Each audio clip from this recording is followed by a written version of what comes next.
Did the stuff for Jane and Hannah arrive? From today, we're gonna be supporting them. My husband, Bob, declared triumphantly over the phone.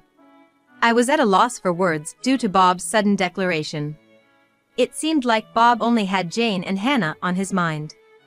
There was not a shred of consideration for me. I might as well discard such a husband. Yep, the stuff arrived, and I just moved into a new place.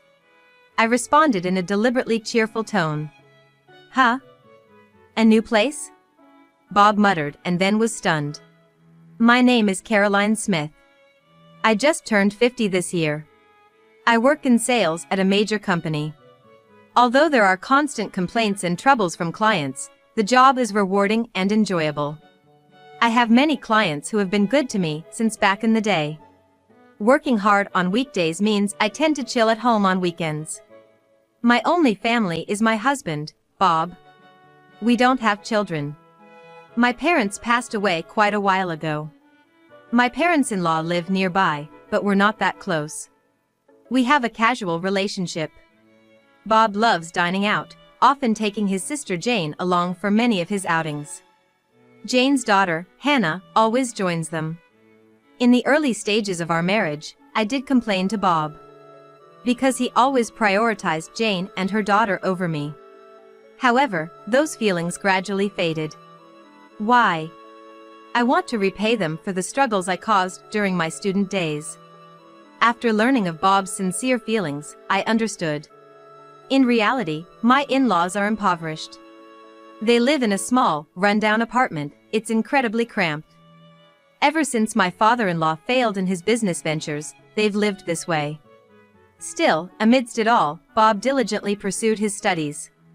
However, he didn't pass his first-choice state university. It seems he only got accepted into private universities. Naturally, he was told by his parents that they couldn't afford to pay for it. That's when Jane, who was working at the time, helped out a bit with his tuition. With the aid of scholarships, Bob somehow managed to graduate from college. That's why Bob seems to be grateful to Jane, who supported him during difficult times. And then, after Jane got married, she quit her job. Her husband wanted her to be a stay-at-home mom, it seems. Therefore, the amount of money Jane herself can use is limited. After hearing this story, I stopped complaining. I can understand the reasons for wanting to give back. I thought it best to let Bob do as he pleases. Although there's a bit of loneliness, it can't be helped. Well, I'm gonna go out to eat with Jane and Hannah now. Bob is going to dine out with Jane and her daughter today, as well. Have a good time. With a smile, I saw Bob off. Let's continue to live, supporting each other, with Bob, who values family, in the future. That's what I thought. The rift in our relationship happened about 3 months ago. One day, Bob approached with a serious expression, saying, "In fact, Jane's getting a divorce. She seems to have decided to keep custody of Hannah." When I heard Jane was divorcing, I was honestly very perplexed. Because, to me, Jane was a type of person I found difficult to deal with. This goes back to when I visited Bob's parents' house to introduce myself before we got married. Jane happened to be visiting Bob's family home at the time. "Bob, you're marrying her? She's so plain and has bad taste." Jane laughed uproariously at me as soon as she saw my face.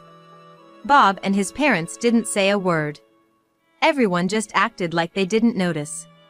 So, I had no choice but to tolerate Jane's rude behavior. As I recalled that, Bob continued, "I'm gonna visit home every day for a while. Unlike you, who's thick-skinned, Jane is delicate. And I'm worried about Hannah too." Bob disparaged me with a calm demeanor. However, I did not retort. Arguing with Bob here, and then having him perpetually visit his parents' house, would also be a problem. Take care. I couldn't say anything else and just saw Bob off. From then on, Bob spent more time away from home. Until now, he often came home around 8 p.m. on weekdays. But now, there are times when he doesn't return even by the next morning. He's almost never home on weekends. My loneliness just grew. I'm home. When I returned from work and called out, there was no response at all. The room was pitch dark. Must be at his parents' house again. With Bob's absence, I often found myself downhearted. However, when Bob was home, he began to annoy me more and more. That day, Bob was uncharacteristically at home, but he made an unthinkable request of me. Jane told me, "You haven't given a housewarming gift yet? You're so stingy. You're getting a bonus soon, right? Buy her a designer bag or something." Bob said this as if I must to do so. A housewarming gift. Why do I have to give one? Why don't you do it, Bob? I responded in kind, but Bob instantly got angry. You married into this family, so Jane's your family too, isn't she? Don't you think it's ill-mannered not to even be able to do a simple thing like giving a gift to family? Bob said, berating me. The lecture from Bob went on for about an hour after that. In the end, he only said, anyway, just make sure to give Jane and Hannah a gift before leaving the house. He's likely gone to his parents' house. I've never received anything from Jane. I murmured quietly. A few days later, I got a call from Jane. Hello? You heard from Bob, didn't you? You really don't think things through. Normally, you'd give a housewarming gift. Jane stated as if she deserves it. I got irritated at the selfish attitude. So, I retaliated. You've never done anything for us either, have you? Even at our wedding, we didn't get a gift from you. During the wedding, Jane said with a smile, we're family, so we don't need a wedding gift, right? And handed over an empty gift envelope. But there's nothing inside, is there? Even when I asked, Jane put on an innocent face. I did buy the envelope, right? I'm so nice, aren't I? Jane said with full confidence. I was at a loss for words at Jane's utter lack of common sense. And Jane had absolutely no restraint.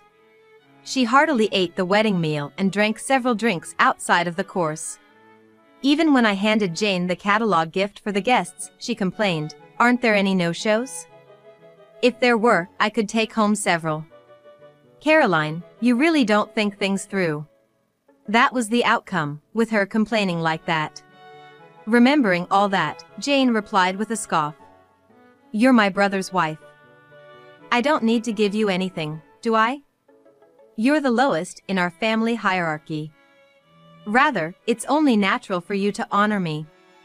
If you understand, go buy a new designer bag quickly. I was astounded at the way Jane spoke. Unable to say anything, Hannah strikes up a conversation. Caroline, make sure you buy my bag too. It has to be the one exclusive to the Fifth Avenue store, or I won't forgive you. Bye. Hannah, laughing loudly with a ha ha ha, hung up just like that. Unbelievable. Why am I the only one who has to put up with this? I heaved a big sigh. After that, Bob just stopped coming home. Whenever he did come back, he would take money from my wallet. Stop it! Despite my desperate attempts to stop him, Bob couldn't care less. You're always at home, so you're not gonna use the money, right? I'll use it for something worthwhile. Be grateful. Waving a few bills, Bob left the house. I can't take this anymore. I was becoming worn out from Bob's selfish actions. Then, one day, the doorbell rang, and I opened the front door. Hello? Then, someone who appeared to be a mover said, is this the residence of Mr. Bob Smith? We'll start moving the stuff in right away, and began bringing a multitude of boxes into the house. I hurriedly tried to stop him. I told him, wait a minute. We didn't order this. However, the mover responded with a slightly troubled look. It's Mr. Bob Smith's residence, right? We received a request directly from him. I was perplexed by the mover's reply. What on earth is all this cardboard boxes? Feeling an inexplicable anxiety, I immediately called Bob. What is it? Fortunately, Bob answered right away. In the background of the call, I could hear the crude laughter of what seemed to be Jane and Hannah. I immediately confronted Bob. There are movers here bringing box after box into our house. What's going on? Then, Bob said something completely unexpected. Oh, did the stuff for Jane and Hannah arrive? From today, we're gonna be supporting them. I don't need your opinion, got it? Bob declared triumphantly over the phone. In the background of the call, Jane started to speak. Welcome aboard. Since you don't have kids, you must be thrilled to take care of our Hannah, right? Be grateful. What? This old lady is gonna be like a parent? So embarrassing, I can't tell my friends. Hannah voiced her displeasure with a tinge of offense. I was at a loss for words due to Bob's sudden declaration. Surely, the in-laws' house must have become too cramped, prompting Jane to plead with him. Our house is bigger and has spare rooms. No doubt, they were requested by Jane and Hannah, who knew about this. It seemed like Bob only had Jane and Hannah on his mind. There was not a shred of consideration for me. I might as well discard such a husband. I made up my mind. As I remained silent, Bob continued to issue orders. Additional baggage will arrive in a week. I bought new furniture for Jane and Hannah online. So, make sure to get things sorted out. We'll stay at our parents' place until then. We can't live in a room scattered with boxes. Bob said so with a laugh. Hey, isn't this too pitiful for Caroline? She has to sort out our stuff all by herself. Jane was also snickering. It's our precious belongings. Handle them with care. Hannah had the audacity to demand. I want to hang up this call so badly. So, all right. I simply said that and immediately hung up the phone. Right after hanging up the phone. All right, let's get to it. I swiftly sprang into action. A week later. Bob called again. Did the additional baggage arrive? Did you tidy up the room properly?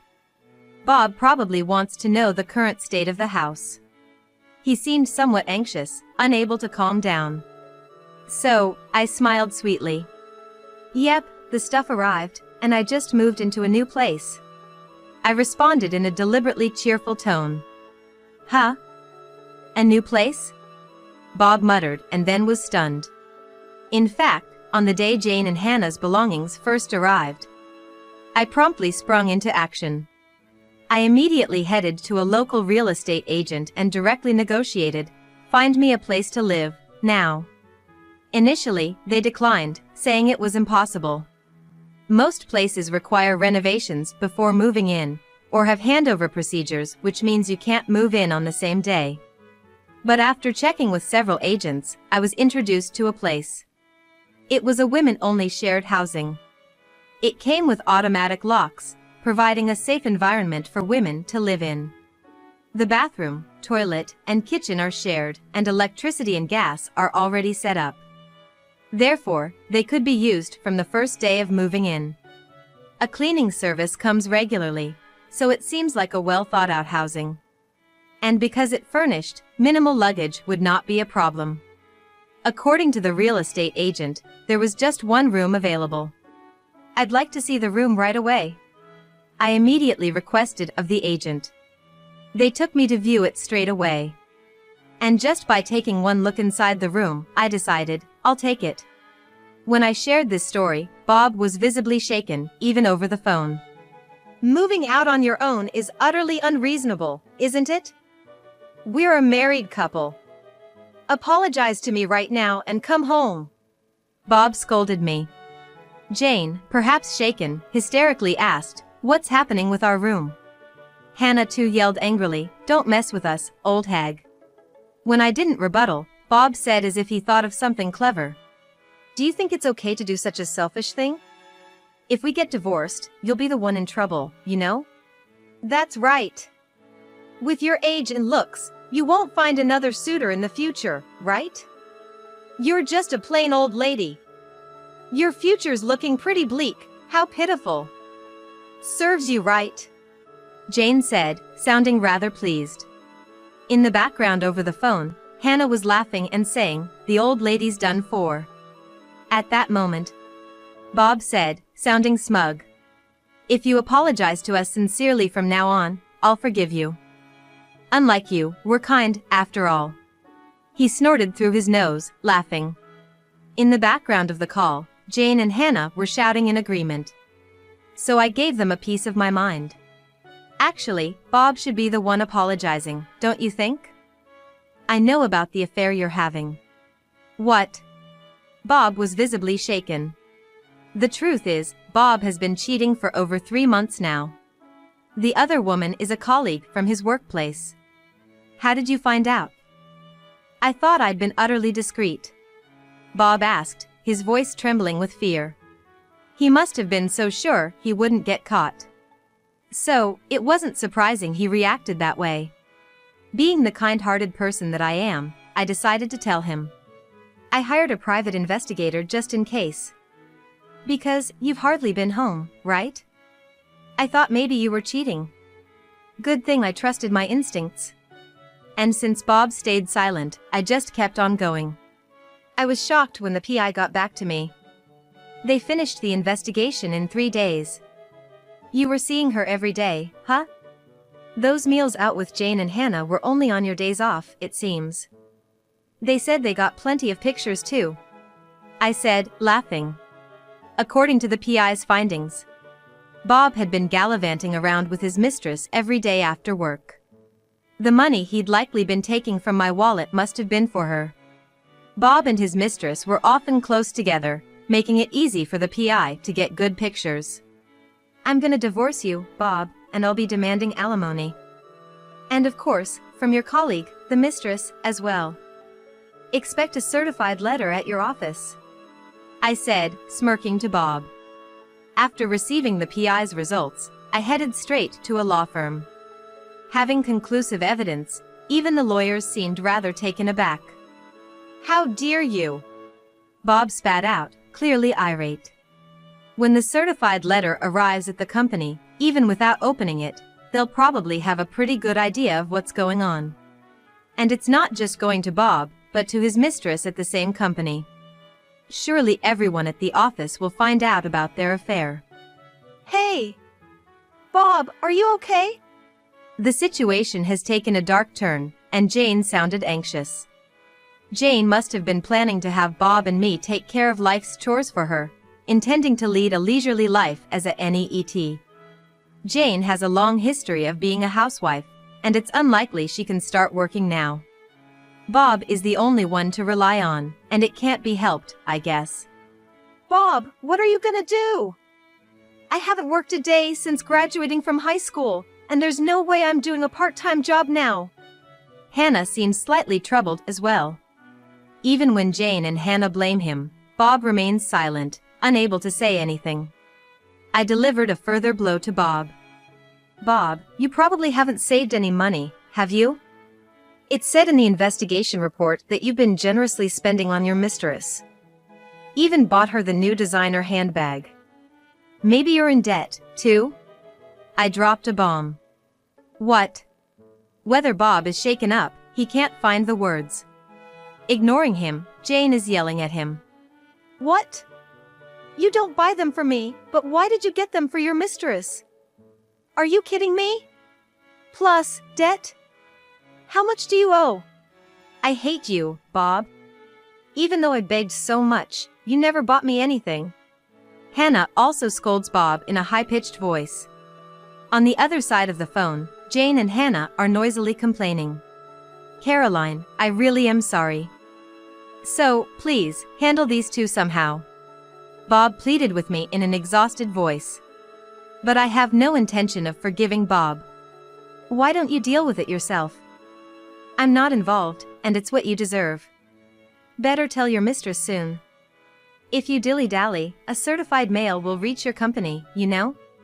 I said to Bob with a smirk. Damn. Bob seemed frustrated.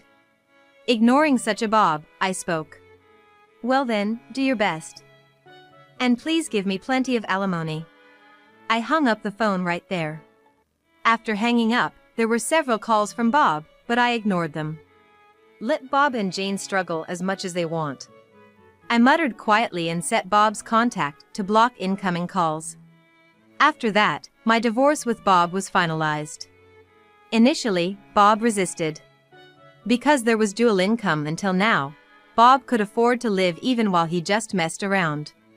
With just Bob's income, maintaining the lifestyle we've had until now is certainly not feasible.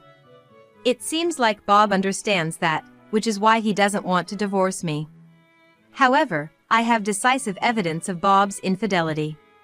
Ultimately, I conveyed to him that I have absolutely no intention of reconciling, and that I will take legal action if he doesn't agree to the divorce any longer. With that, Bob, hanging his head down, said, "I'll agree to the divorce," and stamped the divorce papers. And so, I demanded alimony from Bob and settlement for emotional damage from his partner. The amount was determined while being informed about the going rate from my lawyer. So, I believe it's a fair amount. In fact, Bob's partner paid it promptly.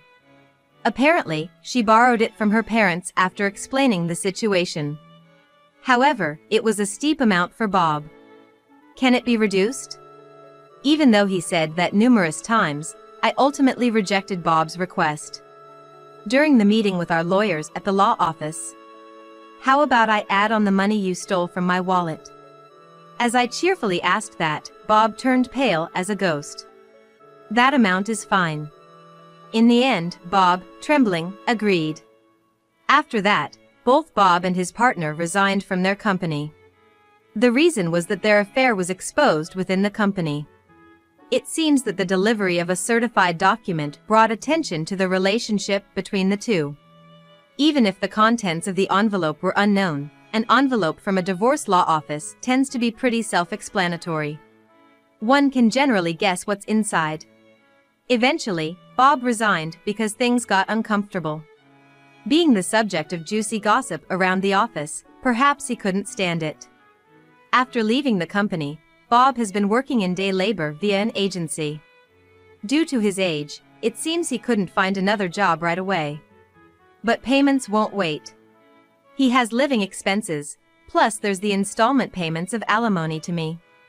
Plus, the mortgage still has a long way to go. Moreover, the debts he likely incurred during his affair came to light. Life's probably gonna be pretty tough, I bet. Sometimes I get messages from Bob, through the lawyer, to me. "I was wrong, please take me back. I'm begging you. I'm barely scraping by. If I'd known this would happen, I would have been nicer to Caroline," Bob says, reportedly weeping in front of the lawyer.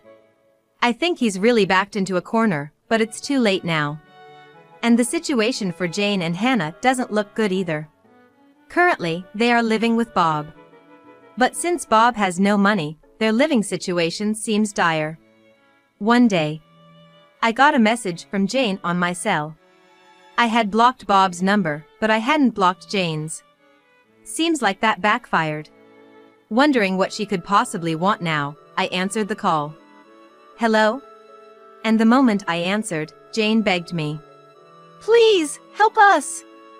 We're living with Bob, but he has no money and our electricity and gas are gonna be shut off. We don't even have anything left to eat." Jane spoke in an exhausted voice. I was surprised that their living situation had become so desperate. But I had no intention of helping. So, I brushed Jane off coldly. "Why don't you work? You're healthy, aren't you, Jane?